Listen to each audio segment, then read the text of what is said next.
तीनों का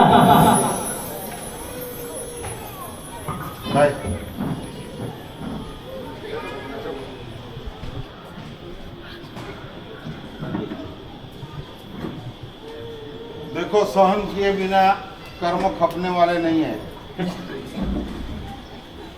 भगवान ने आतापना ली थी पहाड़ के ऊपर जाकर, आपको नीचे बैठ के लेना है। ले लो।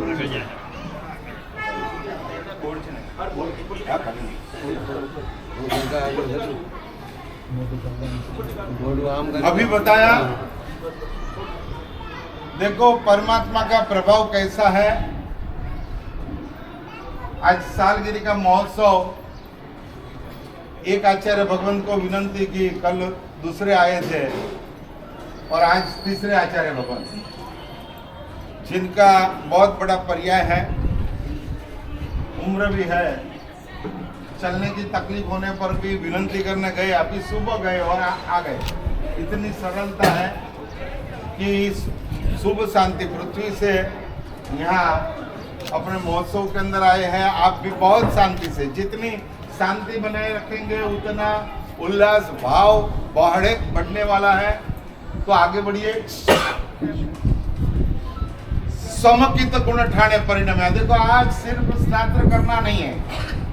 ऐसे तो महिला मंडल जब परमात्मा की पूजा होती है, पहले क्या करते हैं, क्या पढ़ाते हैं, स्नात्र। कितनी मिनट लगती है, कितना घंटा लगता है, कितना महिला मंडल, कितनी मिनट?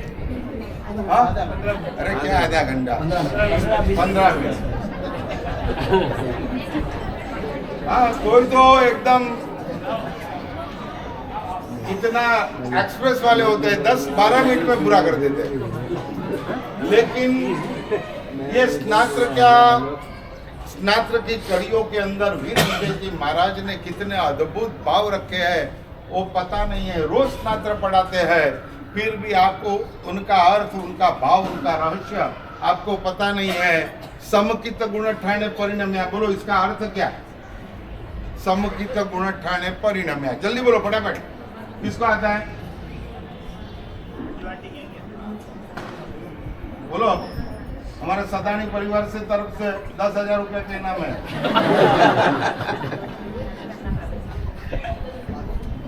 भगवान के भाव की गिनती, जब परमात्मा सम्यक दर्शन गुण प्राप्त करते हैं तब से उनकी भाव की गिनती चालू होती है। यानी समकित गुण ठाणे परिणम्या। भगवान आदिनाथ ऋषभदेव स्वामी, उनका पहला भाव, कितने भाव है पता है? 13 भाव। भगवान आदिनाथ के 13, चंद्रप्रभ स्वामी के 8, शांतिनाथ भगवान के क्या 16, वो तो भगवान 16वें है, 12, भगवान मुनीश्वरत के 9, कुछ पता नहीं। भगवान नेमनाथ के वो तो पता है 9, भगवान पार्श्वनाथ के 10 और भगवान महावीर के, और बाकी 17 परमात्मा के 3 भाव है। कितने भाव है?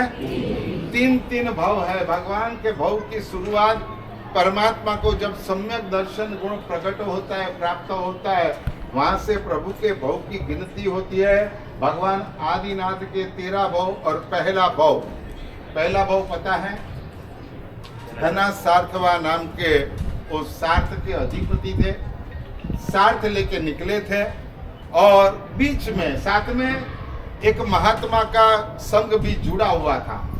उन्होंने सोचा, जैन धर्म प्राप्त नहीं हुआ था, फिर भी वो सोचते हैं कि हम लोग तो अपनों खुद बना के पका के खा लेते हैं, लेकिन हमारे साथ जो भिक्षुक है, जो महात्मा है, जो साधु भगवंत है, वो तो बनाते नहीं है।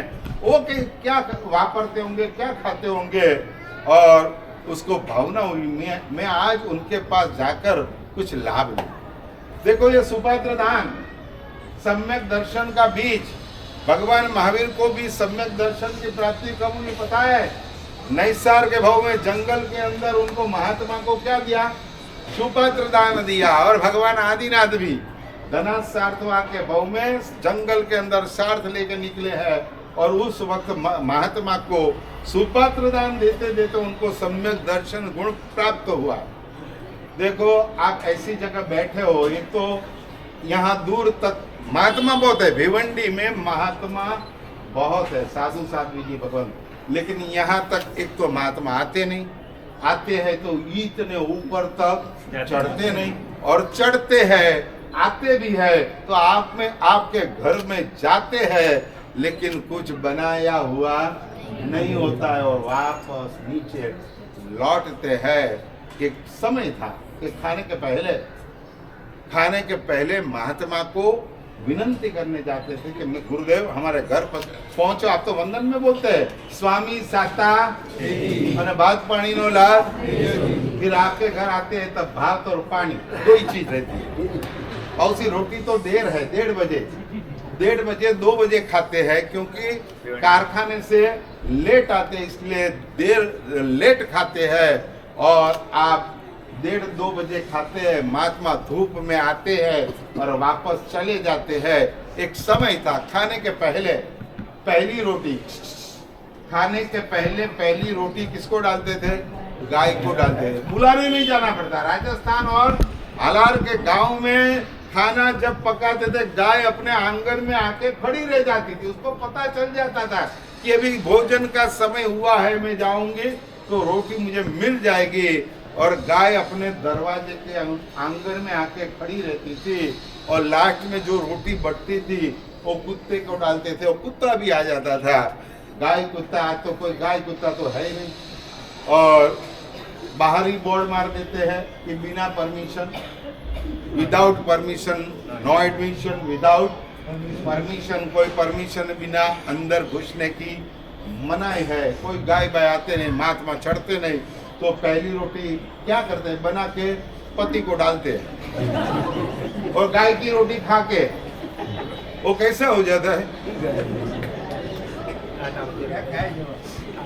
और लास्ट खुद खा लेती है। समझ गए? होशियार है। कम नसीबी है। हमारे यहाँ लिखा है जस गिर जिन पूजा नहीं, सुबह उठकर नीचे उतरकर परमात्मा की पूजा किए बिना मुंह में पानी डाल देते हैं। जिस घर जिन पूजा नहीं, नहीं सुपात्रे दान, तस घर घर नवी जानिए, जानो ये स्मशान। वो घर नहीं है, क्या है?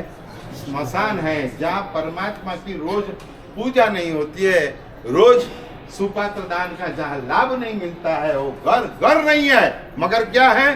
स्मशान है।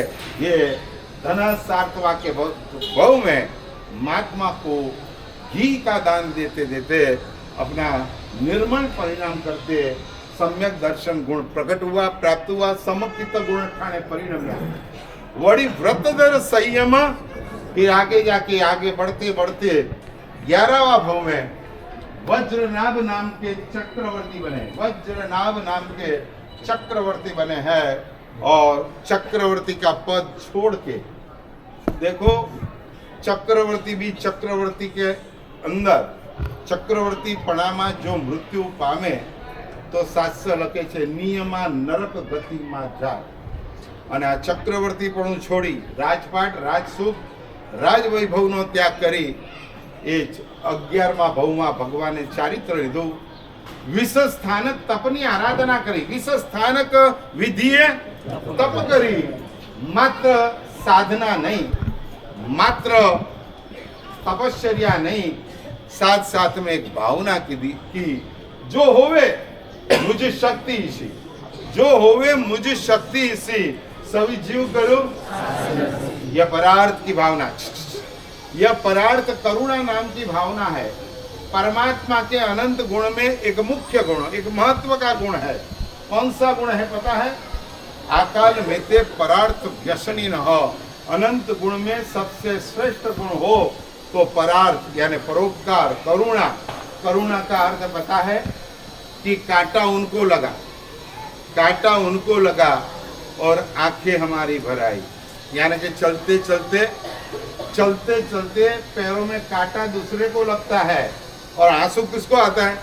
देखने के बाद अपनी आंखों में आता है, तो समझना कि अपने हृदय में करुणा है, संवेदना है, अपना हृदय कोमल है। यह भगवान का एक महत्व का गुण करुणा था। कि दूसरे का दुख देखने के बाद भगवान की हृदय के अंदर वेदना होती थी, पीड़ा होती थी। एक चिंतक ने बहुत अच्छी बात बताई है कि मोमबत्ती को पिघलते हुए देखकर अंदर के धागा ने पूछा, मैं जलता हूं, तू क्यों पिघलती है? जलता है कौन? धागा। पिघलती है कौन? मोम। उस वक्त धागा ने मोम को पूछा, मैं जलता हूं, तू क्यों पिघलती है? तब मोम ने बहुत अच्छा जवाब दिया, जिसको दिल में बसाया उसको जलते नहीं देखा। मैंने तेरे को मेरे हृदय में लिया है, इसलिए जलता है तू और पिघलती हूँ मैं। ये करुणा है। बस ये करुणा का भाव अपने हृदय में भी प्राप्त हो कि भगवान अभी तक स्वार्थ भाव में, बस मेरा नाम, मेरी महत्वता, मेरा सुख, मेरी अनुकूलता, ये सब स्वार्थ के अंदर स्वार्थ में खेलते हैं।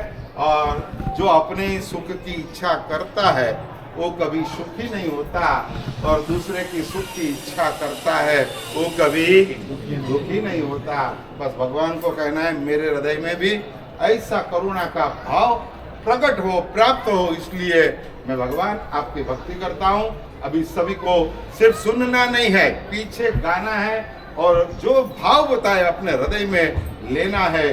समकित गुण ठाणे